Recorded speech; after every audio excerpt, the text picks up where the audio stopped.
जी sir, स्वागत करता हूं आप सबों का अपने क्लास में। आज हम लोग क्लास 12 के तहत भूगोल का अध्ययन करेंगे। इसमें हम लोग देखते हैं पाठ 1 जनसंख्या वितरण, घनत्व, वृद्धि और संगठन। इसके बारे में हम लोग चर्चा करते हैं। तो हम लोग शुरुआत करते हैं। पहला बिंदु हम लोग देख रहे हैं कि भारत की कुल जनसंख्या 102.7 करोड़ है। कहने का मतलब है कि जो भारत की जनसंख्या है कितनी है, 102.7 करोड़। कब की जनगणना के अनुसार? तो 2001 के अनुसार। तो हम लोग जानते हैं कि हमारा जो देश है वह जनसंख्या के मामले में जो है दुनिया में कितने नंबर पर है? तो दूसरा नंबर पर है। पहला नंबर पर चीन है और दूसरा नंबर पर हमारा भारत है। हमारा भारत जो है कहीं कहीं जनसंख्या वृद्धि में जो काफी आगे अभी चल रहा है। नेक्स्ट हमारा बिंदु है जनसंख्या वितरण का अर्थ। जनसंख्या वितरण का अर्थ हो गया, मान लीजिए कोई क्षेत्र है और उस क्षेत्र में जो है कि जनसंख्या का फैलाव, कि उस क्षेत्र में जनसंख्या का फैलाव कितना है, कहाँ कहाँ जो जनसंख्या बसी हुई, उसे हम जनसंख्या वितरण कहेंगे। हो सकता है कि कहीं जनसंख्या कम हो, उसी क्षेत्र में कहीं जनसंख्या ज्यादा हो, कहीं कम हो, उसे हम जनसंख्या वितरण कहेंगे। नेक्स्ट बिंदु हमारा है कि जनसंख्या घनत्व का अर्थ। जनसंख्या घनत्व का अर्थ हो गया कि मान लीजिए कोई क्षेत्र है, किसी क्षेत्र में लोग देखते हैं कि कोई ऐसा भाग है जहां ज्यादा जनसंख्या है और कहीं कम है। तो जहां ज्यादा जनसंख्या है या जहां कम है उसे हम क्या कहेंगे? उसके जनसंख्या घनत्व कहेंगे। कुल मिलाकर हम देखते हैं कि जनसंख्या जो घनत्व होता है वो अधिकतर जो है ज्यादा जनसंख्या वाले क्षेत्र के अंतर्गत आता है। हम लोग देखते हैं कि जो हमारा देश है, हमारे देश का जो जनसंख्या है, तो सबसे ज्यादा जनसंख्या घनत्व वाला जो हमारा देश का जो स्थान है वह है पश्चिम बंगाल। और उसके तहत हम लोग देखते हैं कि जो जनसंख्या वितरण वाला जो हमारा देश का जो क्षेत्र वह है उत्तर प्रदेश। अगला बिंदु हमारा है, इसी में हम लोग देखते हैं कि भारत की जनसंख्या घनत्व कितनी है। तो भारत की जनसंख्या घनत्व कितनी है? तो 324 व्यक्ति प्रति किलोमीटर। कहने का तात्पर्य है कि मान लीजिए प्रति वर्ग किलोमीटर कितना है? 1 किलोमीटर इसको मानते हैं। पूरा वर्ग जो है कितना है? 1 किलोमीटर का। तो हमारा भारत में जो है कि प्रति वर्ग 1 किलोमीटर में कितने लोग रह रहे हैं? तो 324 लोग रह रहे हैं। नेक्स्ट हमारा है लिंग अनुपात। लिंग अनुपात कहने का तात्पर्य है कि जो हमारे देश में जो लिंग अनुपात का मापदंड यह है कि 1000 पुरुष पर कितनी महिलाएं हैं, उसे हम क्या कहेंगे? लिंग अनुपात। हमारा देश जो है वह पुरुष प्रधान देश है। इसका परिणाम यह है कि हमारे देश में जो लिंग अनुपात है उसमें जो महिलाओं की संख्या क्या है? बहुत कम है। यहाँ जो पुरुषों की संख्या ज्यादा है। हमारे देश में 1000 पुरुषों पर जो है कि कम से कम जो है कि 800, कहीं 700, कहीं जो है आपका 900 इस प्रकार का लिंग अनुपात पाया गया है। तो सबसे अगर कम लिंग अनुपात की हम बात करें हमारे देश में तो वह कौन? हरियाणा और पंजाब वाला क्षेत्र है। नेक्स्ट हमारा अगला पॉइंट है विश्व में जनसंख्या मामले में भारत का स्थान। तो इसकी चर्चा हम किए ऊपर में कि विश्व में जो है जनसंख्या मामले में भारत का कितना स्थान है? तो दूसरा स्थान है। पहला कौन है? चीन है, दूसरा हमारा भारत है। नेक्स्ट बिंदु हमारा है भारत में सर्वाधिक जनसंख्या वितरण वाला प्रदेश। तो सर्वाधिक जनसंख्या वितरण वाला प्रदेश कौन है? उत्तर प्रदेश है।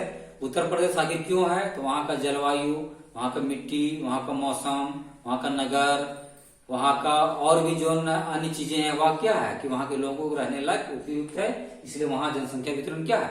ज्यादा है। और कहीं कहीं जो है कि उत्तर प्रदेश का मैदानी इलाका जो है जो है कि वहां स्थित है, इसलिए वहां की जनसंख्या जो है वितरण ज्यादा है। नेक्स्ट हमारा बिंदु है कि भारत में जनगणना का कार्य। तो भारत में जो जनगणना का कार्य जो होता है 11 वर्ष में एक बार होता है। तो जो है कि जनगणना के तहत यह देखा जाता है कि हमारे देश में कुल जनसंख्या के कितनी है, कितनी बढ़ोतरी हुई है। नेक्स्ट हमारा बिंदु है भारत की जनसंख्या पुरुष प्रधान। इसकी चर्चा हम लोग किए हैं कि हमारा जो भारत का जो जनसंख्या वो क्या पुरुष प्रधान है।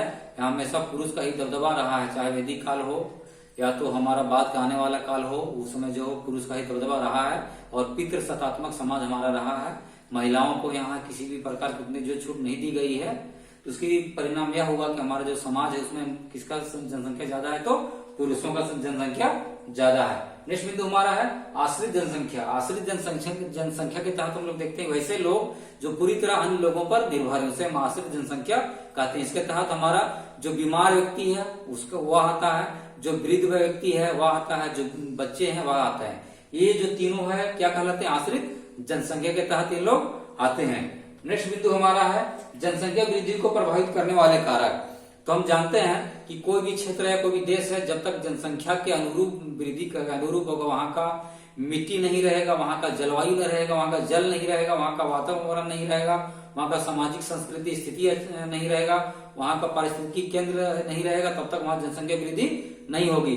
तो हम देखते हैं कि हमारा जो देश है, जो हमारे देश में जनसंख्या जो बढ़ोतरी हो रही है, तो कहीं कहीं हमारे देश में क्या है, जलवायु यहाँ जो क्या है बेहतर है, जिसके कारण जो है जनसंख्या लगातार यहाँ बढ़ रही है। उसके बाद हम लोग मिट्टी देखते हैं कि यहाँ की मिट्टी मुख्यतः क्या है, उपजाऊ है, यहाँ नदियां अनेक है, जिस कारण से जलोढ़ मिट्टी के कारण जो है कि लोगों को जो है खेती ज्यादा उपजा रहे हैं, और खेती उपजाने के साथ साथ जो है शारीरिक परिवर्तन हो रहा है और जनसंख्या में वृद्धि हो रही है।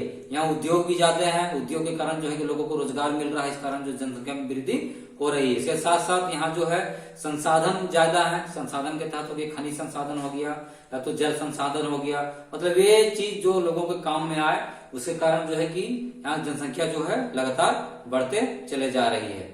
दूसरी बात हम लोग देखते हैं कि यहाँ का जो है क्या बोलिएगा, यहाँ का मिट्टी आपका उस प्रकार उपजाऊ है कि यहाँ जनसंख्या लगातार बढ़ रही है।